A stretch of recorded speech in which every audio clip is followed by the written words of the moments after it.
L'immobilier, c'est sûr, l'investissement locatif, c'est du solide. C'est ce qu'on nous a bassiné pendant des années. Eh bien, c'est vraiment en train de changer. J'ai fait plusieurs vidéos sur les squatteurs, donc ça, on en a déjà parlé. Mais vous allez voir qu'il y a presque pire que les squatteurs. Et là aussi, l'administration est ubuesque.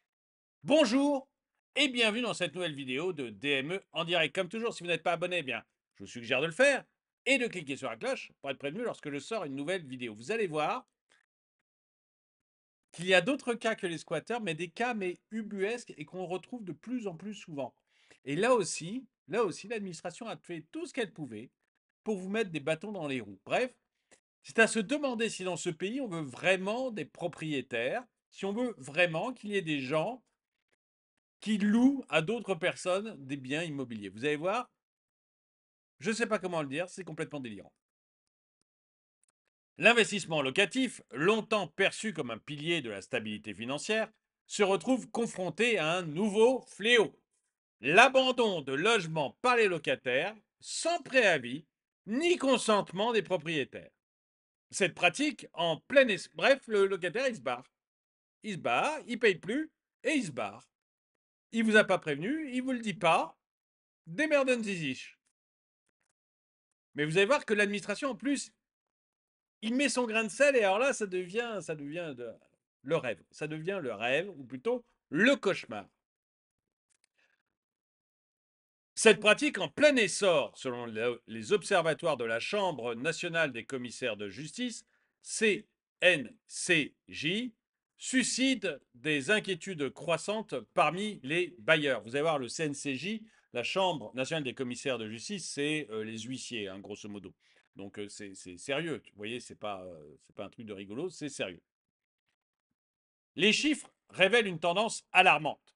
Alors que les cas d'abandon de logement se multiplient, dépassant même les situations de squat, il y a maintenant plus d'abandon de logement que de squat, les procédures pour récupérer ces biens immobilisés se heurtent à une odeur administrative significative. L'administration, à chaque fois qu'elle peut vous casser les pieds, mais elle y va, mais alors, en beauté. Le droit de propriété, elle s'assit dessus, mais avec véhémence. C'est impressionnant. Le mec est parti. Il paye plus, il est parti, il n'y a plus ses affaires. Pourquoi vous ne me laissez pas récupérer mes biens? Non, monsieur. Nous sommes l'administration. Ça ne peut pas se passer comme ça, c'est trop facile. Il faut qu'on mette notre petit nez là-dedans.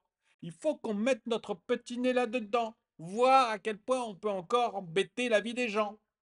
C'est incroyable. Excusez-moi de faire des petits jeux comme ça, mais il y a un moment, il vaut mieux en rire qu'en pleurer, quoi. Mais vous dites, mais même dans ces cas-là, l'administration arrive à venir me casser les pieds.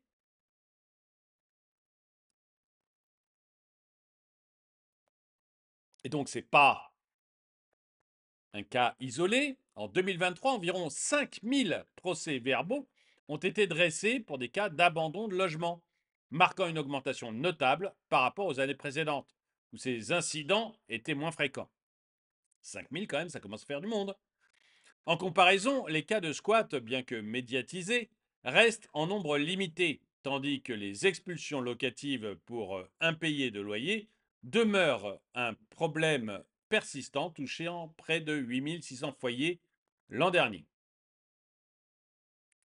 La procédure pour récupérer un logement abandonné, régie par la loi Béteille de 2010, s'avère être un véritable parcours du combattant pour les propriétaires. Je ne sais pas qui est Monsieur Béteille ou Madame Béteille, je ne sais pas s'ils ont amélioré et que c'est encore pire qu'avant, mais est-ce que vous pouvez nous foutre la paix? Vous vous rendez compte, le gars est parti, vous êtes content, vous êtes peut-être pas content d'ailleurs, mais il est parti. Vous allez pouvoir relouer. Non, non, non, non, pas si vite. Pas si vite au dieu propriétaire, moi je vais mettre mon nez là-dessus. Et donc on a eu Béteille, je ne sais pas qui c'est, qui est allé faire une superbe loi en 2010 à ce sujet. Donc c'est un parcours du combattant pour les propriétaires. En effet, ces derniers se retrouvent dans l'impasse légale, étant incapables de reprendre possession de leurs biens tant que le bail n'est pas officiellement résilié. Ah, non. Non, mais on peut qu'en rire. Enfin, il y a un moment entre l'indignation et le rire. Mais franchement, vous vous rendez compte? Vous pouvez pas récupérer votre truc. C'est à vous. Il n'y a personne dedans. Vous pouvez pas le récupérer. Monde de dingue. Un monde de dingue. Cette démarche complexe implique une série d'étapes chronophages allant de la mise en demeure du locataire à la saisie d'un commissaire de justice, donc c'est un huissier, pour constater l'abandon du logement, jusqu'à l'intervention d'un juge au tribunal judiciaire pour résiliation du bail. Donc, pour qu'on se rende compte, quoi. Il n'y a plus les affaires du gars. Il est parti. Il est parti. Le logement est vide. Donc déjà, il ne m'a pas averti, moi, propriétaire, donc il faut le temps que je m'en rende compte. Généralement, c'est quand il n'a pas payé son loyer, donc c'est à la fin du mois, ou au début du mois suivant. Je me rends compte que je n'ai pas touché mes sous. Je l'appelle, il ne répond pas, j'appelle 2 fois, 3 fois, il ne répond pas. Je vais voir ce qui se passe si j'habite dans la même ville. Je vais voir ce qui se passe. Si j'habite loin, si j'ai acheté un truc à Valence et que j'habite Paris, je suis mal barré. Bon, mais je vais voir ce qui se passe. Donc j'ai perdu un mois et demi, minimum. Au moins un bon mois et demi. Il n'est pas là. Regarde, il n'y a pas ses affaires. Bon, je dois donc faire une première procédure où je vais appeler un huissier, enfin un commissaire de justice maintenant. Et je vais dire, monsieur l'huissier, est-ce que vous pouvez venir? Bien sûr, je peux venir, c'est 240 euros. OK? Enfin, je crois que c'est des vieux chiffres que j'ai, peut-être que ça a changé, mais OK, je vous fais un chèque de 240 euros. Donc le gars passe, il va falloir encore une semaine, 15 jours. Donc j'en suis à presque 2 mois de perdu là. Bon, 2 mois de perdu. Le gars passe, il fait son rapport. Effectivement, il n'y a plus personne dans le domicile, il n'y a plus de vêtements, il n'y a plus d'affaires, il n'y a plus rien. Bon, ça suffit pas. Ça suffit pas. Non, il faut que je passe devant un juge. À votre avis, il faut combien de temps pour avoir une audience? C'est pas réputé pour être rapide, les juges dans l'immobilier. Donc je perds combien de mois? Combien de mois? Et pendant ce temps-là, moi, je continue à rembourser mon prêt. Pendant ce temps-là, je continue à payer tout ce qu'il y a à payer. Mais j'ai pas de rentrée. Mais c'est un monde de fou, hein. C'est un monde de dingue. Ces démarches, souvent enchevêtrées dans des détails bureaucratiques judiciaires, peuvent prendre jusqu'à 1 an pour aboutir. 1 an, plongeant ainsi le propriétaire dans une situation financière délicate, sans loyer et sans possibilité de remise en état de leurs biens. Ah oui, je ne peux même pas faire les travaux. C'est-à-dire que s'il m'a laissé l'appartement dans un état lamentable, je ne peux même pas faire les travaux pour le suivant. Il faut que j'attende que le juge ait dit ok, c'est bon, il est parti. Mais je l'ai vu qu'il était parti. Je le vois. Ça fait 1 an qu'il s'est barré. Je l'ai vu. L'huissier l'a vu. Tout le monde l'a vu. Qu'est-ce que c'est que ce monde? Qu'est-ce que c'est que ce monde? On ne peut pas s'arrêter au constat d'huissier. J'ai déjà perdu 1 mois et demi, 2 mois. L'huissier vient, il fait un constat, il n'y a plus personne, il n'y a pas de vêtements, il n'y a rien. Visiblement, l'appartement est inoccupé. Je fais mon constat, hop, moi je récupère mon bien et je le remets en location. Je fais les travaux s'il y a des travaux à faire.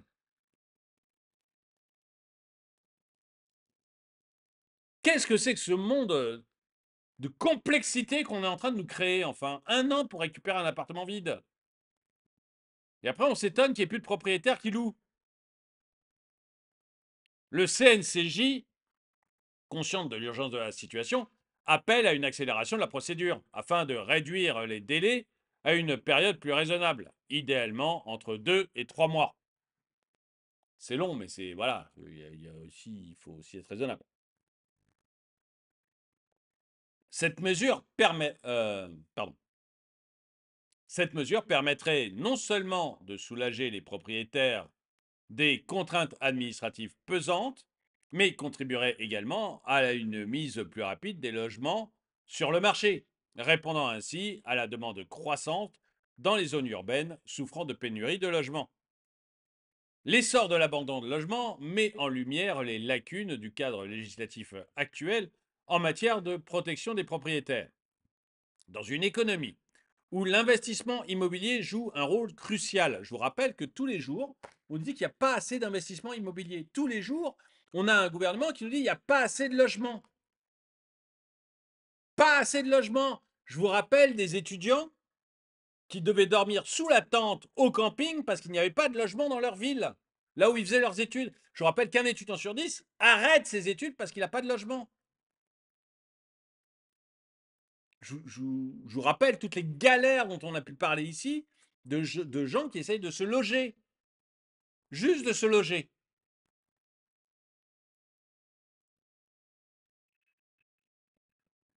Est-ce qu'on est obligé de créer encore des problèmes aux propriétaires? Est-ce qu'on ne peut pas leur rendre la vie la plus simple possible?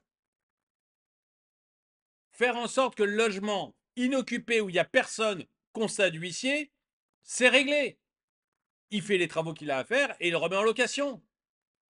Là, le propriétaire, il se dit pendant un an, je vais devoir attendre et payer la banque, payer mon prêt. C'est un monde de fou. C'est un monde de fou. Et alors le locataire, lui, on le retrouvera jamais ou on n'essaiera même pas de le chercher. Le locataire qui s'est barré comme ça. On n'essaiera même pas de le charger. Pour eux, il n'y a pas de conséquences.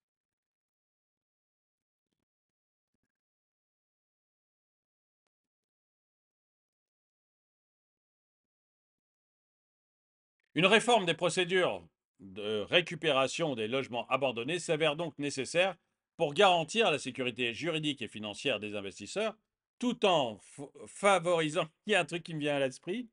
Vous imaginez, votre truc est abandonné, puisqu'il n'y a, pas, il y a personne dedans.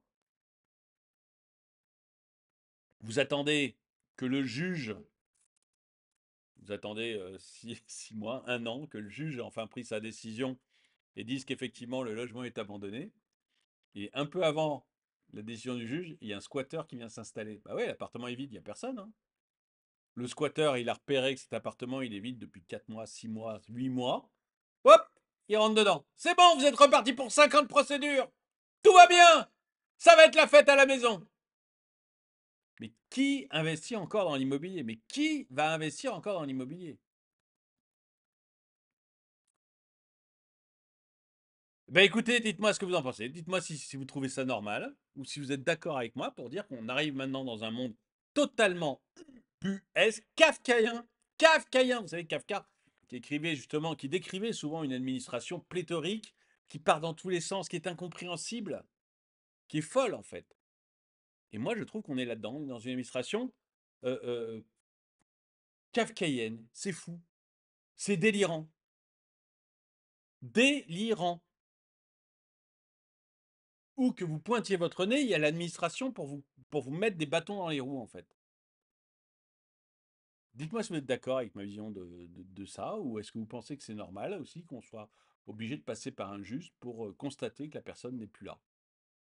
Dites-moi ce que vous en pensez dans les commentaires. En tout cas, merci d'avoir... et puis si vous, du coup, vous dites, oui, investir dans l'immobilier pour faire le locatif, c'est une bonne idée, ou est-ce que ce genre d'histoire, ça vous refroidit un peu?